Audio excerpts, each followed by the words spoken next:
12 अगस्त 1997 एक दिन ऐसा कांड हुआ जिसने माया नगरी मुंबई ही नहीं पूरे देश को हिलाकर रख दिया। न्यूज देखने पर लोगों को विश्वास ही नहीं हो रहा था कि ऐसा भी कुछ हो सकता है। यह कहानी है ऐसे शख्स की जो कभी दिल्ली के दरियागंज में जूस की दुकान चलाता था। उसने म्यूजिक इंडस्ट्री में कदम रखा तो पूरी इंडस्ट्री की सूरत ही बदल दी। हर बड़ी कंपनी को पछाड़कर पूरे मार्केट पर कब्जा कर लिया। लेकिन कामयाबी की यही सीढ़ी उस शख्स को ऐसे मोड़ पर ले गई जहाँ से कभी वह लौट नहीं पाया। दुश्मनों ने उन पर 16 गोलियां दागी और हमेशा के लिए मौत की नींद सुला दी। दरअसल बात हो रही कैसेट किंग गुलशन कुमार की।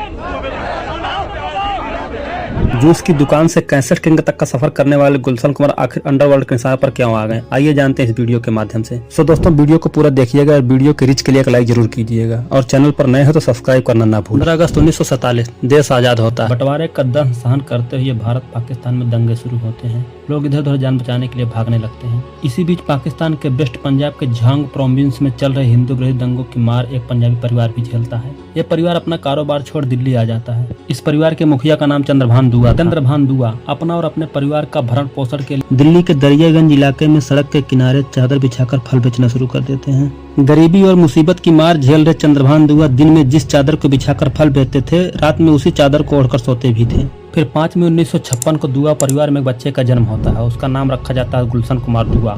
गुलशन कुमार का पालन पोषण भी आम व्यापारियों के बच्चों के जैसे ही होता है। 14 साल की उम्र में गुलशन कुमार अपने पिता की फल और जूस की दुकान में मदद करने लगे। गुलशन कुमार को गाना सुनना बहुत पसंद था।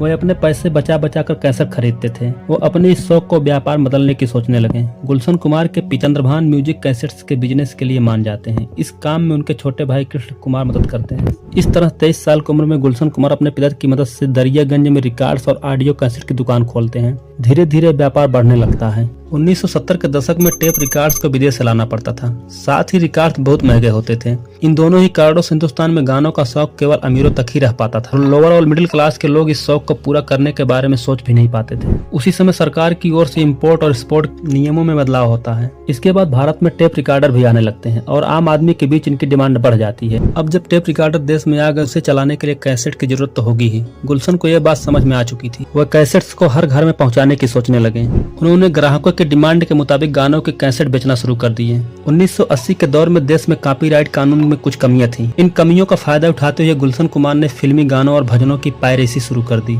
इसके लिए वे गानों को अपने लिए रिकॉर्डिंग करते थे। इस तरह वो एक कैसेट से कॉपी कर करके कई कैसेट बना लेते थे। इस काम में लगभग 7 रुपए की खर्च आती थी और मार्केट में ये कैसेट 25 रुपए तक बिकते थे। साल 1983 28 साल के यंग बिजनेसमैन गुलशन कुमार को लगने लगा कि अब कैसेट रिकॉर्ड कर बेचने से आगे का सोचना चाहिए। उन्होंने अपनी कंपनी शुरू करने की सोची। इस तरह गुलशन कुमार ने 11 जुलाई 1983 को सुपर कैसेट्स इंडस्ट्री नाम से एक कंपनी की शुरुआत की। वह आगे चलकर अपने कैसेट्स को बड़े स्तर पर मार्केट में उतारते हैं। इस तरह सुपर कैसेट्स का नाम अब टी सीरीज हो जाता है। उस समय म्यूजिक इंडिया और ग्रामोफोन कंपनी ऑफ इंडिया जैसी कैसेट्स निर्माता कंपनियों के नियमों का भी टी सीरीज को बहुत फायदा हुआ था। नियम के मुताबिक यदि एक बार कैसेट्स रिटेलर या दुकानदार को बेच दिया गया तो उसके बाद कंपनी और कैसेट का कोई नाता नहीं होता था। इस नियम के चलते दुकानदारों और रिटेलर कैसेट खरीदने से बचने लगे और कैसेट रिकॉर्ड इंडस्ट्री को घाटा होने लगा। दरअसल उस वक्त कैसेट्स को ट्रक और मैनुअली एक जगह से दूसरी जगह ले जाया जाता था। इसके कारण कैसेट खराब हो जाते थे और टूट भी जाते थे। साथ ही रील्स निकलकर उलझ जाती थी। इस वजह से टी सीरीज ने रिटेलर्स और दुकानदारों को ऑफर दिया कि आप कैसेट हमसे ले जाइए, जितने बिकते हैं बेचिए और खराब हो जाए तो वापस कर दीजिए, फायदा और नुकसान हमारा होगा। गुलशन कुमार की यह ट्रिक काम कर गई और कंपनी ने सस्ते कैसेट बनाना शुरू कर दिए। टी सीरीज के जीरो लायबिलिटी मॉडल ने मार्केट में क्रांति ला दी। अब कंपनी ने अपने कैसेट किराने की दुकान से लेकर रेहड़ी रेहड़ी ठेली पर भी बेचना शुरू कर दिए। इसके साथ साथ ट्रेन, बस और सड़क किनारे भी कंपनी के कैसेट बिकने लगे। कैसेट के बाद टी सीरीज म्यूजिक प्रोडक्शन और रिकॉर्डिंग के बिजनेस में भी उतरी। कंपनी ने सबसे पहले 1984 में लल्लू राम मूवी के लिए साउंड ट्रैक बनाए, जिसमें रविंद्र जैन ने संगीत दिया था। इसके बाद टी सीरीज ने 1988 में एक्टर आमिर खान और जूही चावला की कयामत से कयामत मूवी तक के लिए साउंड ट्रैक रिकॉर्ड किया। इस साउंड ट्रैक के 80 लाख से ज्यादा कैसेट बिके, जो उस वक्त अपने आप में एक रिकॉर्ड बना। फिर 1990 में महेश भट्ट के डायरेक्शन में आशिकी मूवी बनती है। इसके लिए टी सीरीज गाने रिकॉर्ड करती है। फिल्म के गाने ने मार्केट में धूम मचा दी। उस समय कंपनी देश भर में सबसे ज्यादा साउंड ट्रैक कैसेट का रिकॉर्ड बनाती है। इस समय के सबसे बड़े म्यूजिक लेवल सारेगामा को भी पीछे छोड़कर टी सीरीज आगे बढ़ जाती है। देखते ही देखते गुलशन कुमार 1992 से 93 के बीच बॉलीवुड में सबसे ज्यादा टैक्स देने वाले व्यक्ति बन जाते हैं। अब तक टी सीरीज का म्यूजिक प्रोडक्शन हाउस इंडस्ट्री में बड़ा नाम बन चुका था। इसी बीच सफलता के साथ साथ टी सीरीज को असफलता का भी मुंह देखना पड़ा। इसी बीच कंपनी लगातार 2 फ्लॉप फिल्में प्रोड्यूस करती हैं। इसके बाद 1995 में कंपनी एक और फ्लॉप फिल्म बनाती है, जिस फिल्म का नाम बेवफा सनम रहता है। गुलशन अपने छोटे भाई कृष्ण को इस फिल्म में लॉन्च करते हैं। ये फिल्म फ्लॉप हो जाती है, लेकिन इसका साउंड ट्रैक दर्शकों को खूब पसंद आती है। समय के साथ साथ ग्राहकों के डिमांड में भी लगातार बदलाव आ रहा था, इसलिए टी सीरीज ने अलग अलग आर्टिस्ट के कैसेट भी मार्केट में उतारना शुरू कर दिए। इस प्रयोग में कंपनी को फायदा हुआ। देखते ही देखते सोनू निगम, कुमार सानू, उदित नारायण, अनुराधा पौडवाल जैसे आर्टिस्ट भी रातों रात सुपरस्टार बन गए। दरअसल गुलशन कुमार का मानना था कि हर टैलेंट को मौका मिलना चाहिए। इस वजह से वे हर नए आर्टिस्ट को मौका देते थे। जब उन्हें लगता कि वो आर्टिस्ट सुपरस्टार बन गया तो वो उसे छोड़कर नए टैलेंट खोजने लगते थे। इसके बाद टी सीरीज के सामने एक दिक्कत आती है कि कब तक फिल्मी गानों के कैसेट बिकेंगे, कभी न कभी ग्राहक भी इससे उब जाएंगे। इस सोच के साथ गुलशन ने भजन, चालीसा, मंत्र, धार्मिक पाठ जैसी चीजों की रिकॉर्डिंग शुरू कर दी। वैसे टी सीरीज को आगे बढ़ने नदीम और श्रवण की जोड़ी को बहुत बड़ा हाथ माना जाता है। अधिकतर टी सीरीज के कैसेट में नदीम और श्रवण के गाने ही बजते थे। नदीम म्यूजिक डायरेक्शन के साथ साथ गानों में भी आजमाइश करने की सोची। इसका जिक्र उन्होंने गुलशन कुमार से किया। हालांकि गुलशन कुमार इस बात को लेकर साफ मना कर दिए थे। गुलशन कुमार ने नदीम को सलाह भी दिया था कि आपका गाने लायक नहीं है। फिर भी दोस्ती के चलते उन्होंने उनका 2-3 कैसेट प्रमोट, जिसमें उनके गाने बुरी तरह फ्लॉप हुए और कंपनी को घाटा होने लगा। इस बीच गुलशन कुमार नए नए टैलेंट को मौका दे रहे थे। उनके गाने सुपर डुपर हिट भी हो रहे थे। इस तरह गुलशन कुमार धीरे धीरे नदीम को अवॉइड करना शुरू कर दिए, जिससे नदीम को बड़ा बुरा लगा। उस समय टी सीरीज इंडिया के 65% मार्केट पर कब्जा कर चुका था। हालांकि नदीम के गाने लगातार फ्लॉप हो रही थी, जिससे गुलशन कुमार अब नदीम के गानों को प्रमोट करना बंद कर दिया। नदीम को यह बात खटक गई, न तो उसे काम दे रहे न तो उसके गाने को प्रमोट कर रहे हैं। इसी बात का बदला लेने के लिए उसने गुलशन कुमार को मारने की सोची। और दिल दहला देने वाली बात यह है कि उसने गुलशन कुमार जान से मरवाने के लिए अंडरवर्ल्ड डॉन दाऊद को सुपारी दे डाली। इस बीच मई 1997 में गुलशन कुमार को मारने के लिए दुबई की एक होटल में प्राइवेट मीटिंग होती है। इस मीटिंग में दाऊद का छोटा भाई अनीस इब्राहिम, उसका राइट हैंड अबू सलेम और म्यूजिक डायरेक्टर नदीम श्रवण शामिल थे।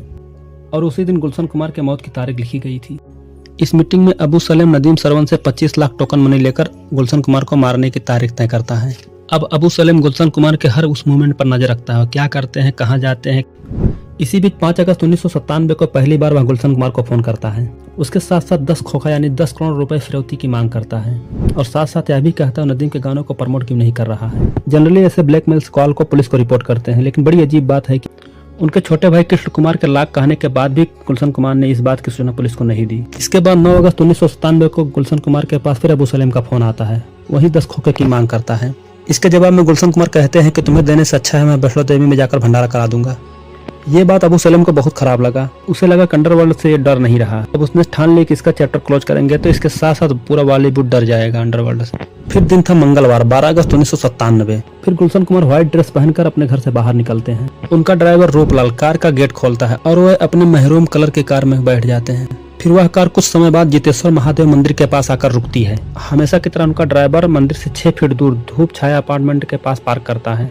फिर गुलशन कुमार कार से उतरकर मंदिर में जाते हैं और पूजा अर्चना करते हैं। मंदिर के ठीक सामने एक सैलून की दुकान थी, जिसमें 3 शूटर पहले से घात लगाए बैठे हुए थे, जिसमें एक का नाम है अब्दुल रौफ और दूसरे का नाम है अब्दुल राशिद और तीसरे का नाम अनिल शर्मा। पूजा करके जैसे ही गुलशन कुमार अपने कार के पास पहुंचे, पीछे से अब्दुल रौफ गुलशन कुमार की कनपट्टी पर गन तान दी और बोला बहुत कर ली पूजा, अब जाकर ऊपर पूजा करना। इसके साथ ही तुरंत उसने गोली चला दी। गोली चलते ही गुलशन कुमार घबराहट से भागने लगते हैं। भागते ही उनका पैर फंस जाता है और फिसल कर गिर जाते हैं। इसके बाद अब्दुल रौफ गुलशन कुमार के पीठ पर लगातार 3 गोली चला देता है। ये सब देखकर ड्राइवर आगे आता है और कलश उठाकर अब्दुल रौफ के ऊपर फेंकता है। अब्दुल रौफ ड्राइवर के पैर पर गोलियां चला देता है और गोली लगते ही ड्राइवर नीचे गिर जाता है। उसके बाद अब्दुल रौफ और उसके साथ आए 2 अन्य शूटर गुलशन कुमार के ऊपर लगातार 16 गोलियां बरसाते हैं। घटना को अंजाम देकर तीनों हत्यारे फरार हो गए। इसके कुछ देर बाद गुलशन कुमार की मदद के लिए 2 लोग आगे आए। मंदिर का पुजारी रामचंद्र लावरे और राजेश जौहरी। उन दोनों के द्वारा गुलशन कुमार के उसी कार में बिठाकर गुलशन कुमार और उनके ड्राइवर को ऊपर हॉस्पिटल ले जाया गया। डॉक्टरों ने बहुत कोशिश की मगर उनकी जान बचा नहीं सके। अंततोगत्वा गुलशन कुमार मौत के मुंह में समा गए।